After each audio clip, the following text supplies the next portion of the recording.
Bonjour, ici Sébastien du site internet chococlick.com. Donc aujourd'hui, je suis en présence de René Lamiel. Bonjour René. Bonjour Sébastien.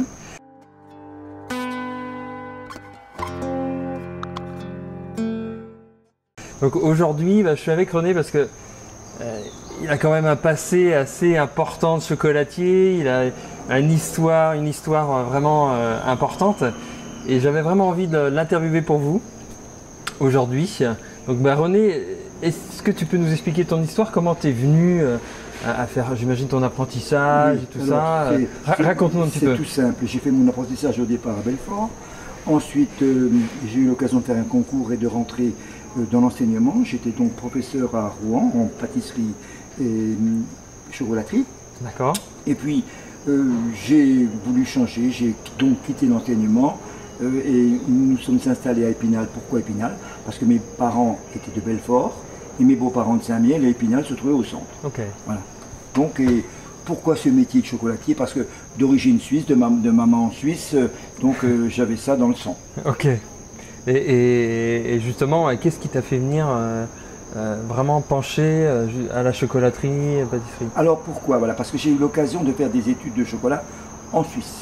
J'étais à Bâle, dans la plus grande école, vraiment où il y avait de tout les Japonais, des Américains de tout pays. J'ai fait donc, j'ai passé pas mal d'études là-bas. Et puis de là, j'ai dit allez, je quitte l'enseignement et puis je m'installe là avec ma femme qui était vraiment bonne pour le commerce. Donc voilà, c'était la raison pour laquelle, et d'ailleurs cette année, nous allons fêter nos 50 ans du magasin. D'accord. Et toi,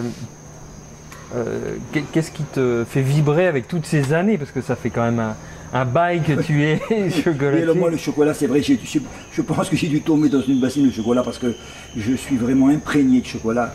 Et en connaissant, on aura l'occasion d'en parler, en connaissant les vertus du chocolat qui sont absolument extraordinaires. Donc je pense même que la sécurité sociale devrait le rembourser. Ça, on le verra plus tard. Mais donc le chocolat, on crée, c'est-à-dire qu'on est toujours à la recherche de nouveautés. Et c'est ça qui est important.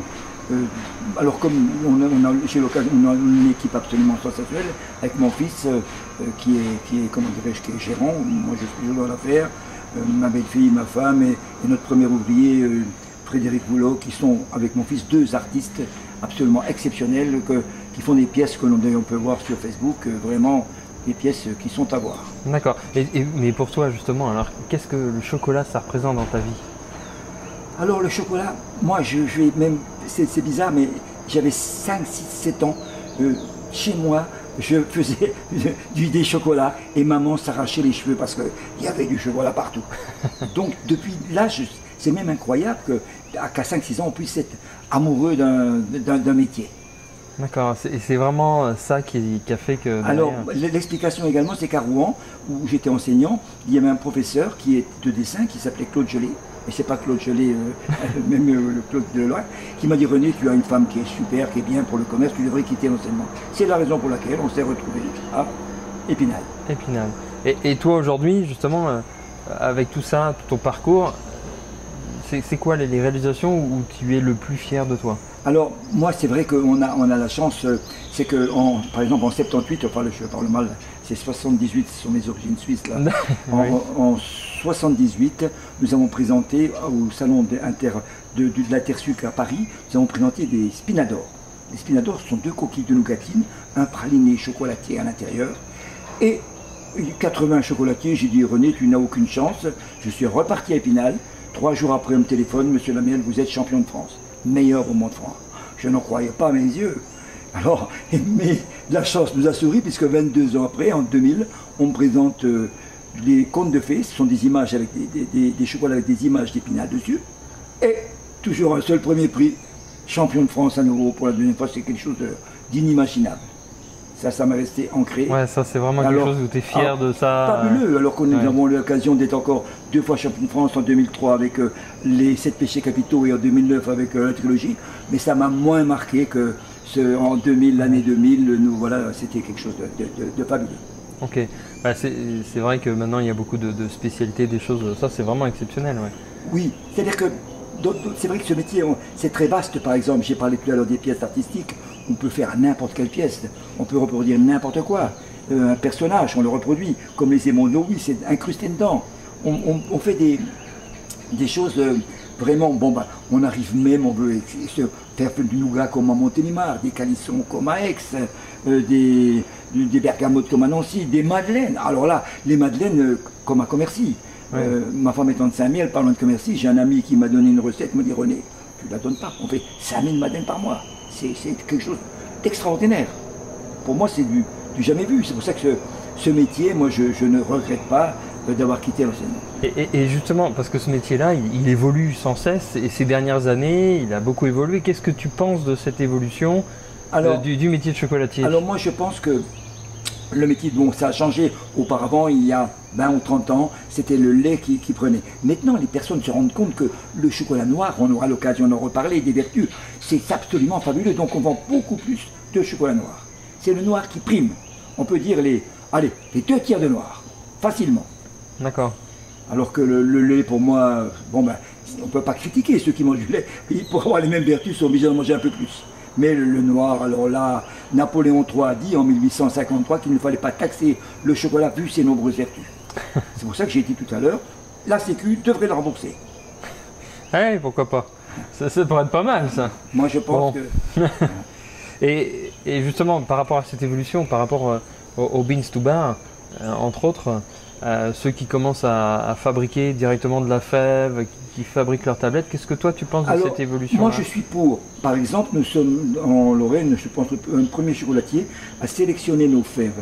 Nous avons fait une recette qui s'appelle la palette noire, en hommage à Pierre Soulages, le fameux peintre abstrait, dont je crois qu'une toile s'est vendue il y a 7-8 ans, 1 200 000 €. Ma femme l'a reproduit puisqu'elle peint aussi.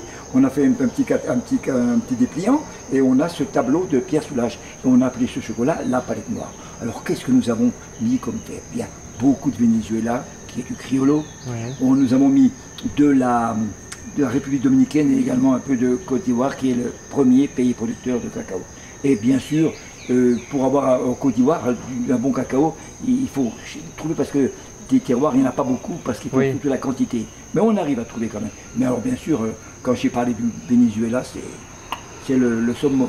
D'accord. Et alors toi, ce que tu me disais, tu n'es pas couverturier, alors tu passes par quel couverturier? Alors je reçois, sauf pour la palette noire où nous avons sélectionné nos fèves. Là, je suis allé à Paris, sélectionné nos fèves, on a fait notre propre couverture. Mais autrement, on reçoit le chocolat en bloc, en grosse quantité, puisque on fait pas mal de tonnes, beaucoup de tonnes, alors que nous n'avons qu'un petit magasin de 25 mètres carrés. Mais il y a 2 mois, j'ai eu l'occasion de travailler avec Laurent Mariotte, qui travaille sur TF1, et j'ai travaillé avec lui sur France Inter. Et une personne de Paris me dit, Monsieur Lamiel, envoyez-moi un tarif parce que je vous ai entendu parler de chocolat. Et j'ai dit, mais vous avez des chocolatiers à Paris? Non, je voudrais avoir... Et j'ai envoyé un tarif et depuis, elle me commande du chocolat. C'est vraiment... Ok, super. Voilà. Bon, bah, en tout cas, merci René. Écoute, pour Sébastien, c'est moi, parce que vraiment, ça me fait vraiment grandement plaisir, disons, d'être à tes côtés et d'avoir à côté, que tu le veuilles ou non, un grand pro, parce que tu es quelqu'un de super. Bah, je te remercie René. Et puis, moi, je vous dis en tout cas à une prochaine pour une interview soit de René ou d'une autre personne. En tout cas, à bientôt. Et puis, bonne soirée à vous. Au revoir.